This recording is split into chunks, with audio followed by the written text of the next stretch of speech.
രാജ്യമെങ്ങും ക്രൈസ്തവ വിശ്വാസികൾ തിരുപ്പിറവിയുടെ ആഘോഷത്തിലാണ്. ആരാധനാലയങ്ങളിലേക്ക് വൈകുന്നേരത്തോടെ വിശ്വാസികൾ എത്തിത്തുടങ്ങി. റൂവിയിലെ പ്രൊട്ടസ്റ്റന്റ് ചർച്ച് അങ്കണത്തിൽ വിവിധ വിഭാഗങ്ങളിലെ വിശ്വാസികൾ വമ്പൻ ക്രിസ്മസ് ട്രീയും നക്ഷത്ര വിളക്കുകളും ഒരുക്കി.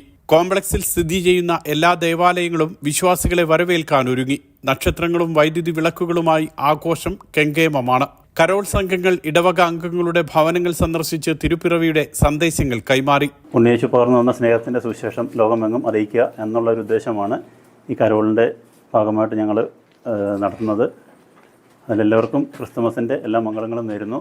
വിവിധ ക്രൈസ്തവ സഭകളുടെയും ഇടവകകളുടെയും നേതൃത്വത്തിൽ വിശുദ്ധ കുർബാനയും അതിനോടനുബന്ധിച്ചുള്ള ശുശ്രൂഷകളും നടക്കും. കത്തോലിക്ക സഭയുടെ നേതൃത്വത്തിൽ റൂവി ചർച്ച് കോംപ്ലക്സിൽ നടക്കുന്ന പാതിരാ കുർബാനയ്ക്കും അനുബന്ധ ശുശ്രൂഷകൾക്കും വിവിധ രാജ്യക്കാരായ നിരവധി വിശ്വാസികൾ സാക്ഷികളാകും. തിരുപ്പിറവിയുടെ സന്ദേശവുമായി ഒമാനിലെ വിശ്വാസികളും ക്രിസ്മസ് ആഘോഷിക്കുകയാണ്. Faisal Muhammad, Mathrubhumi news, Muscat.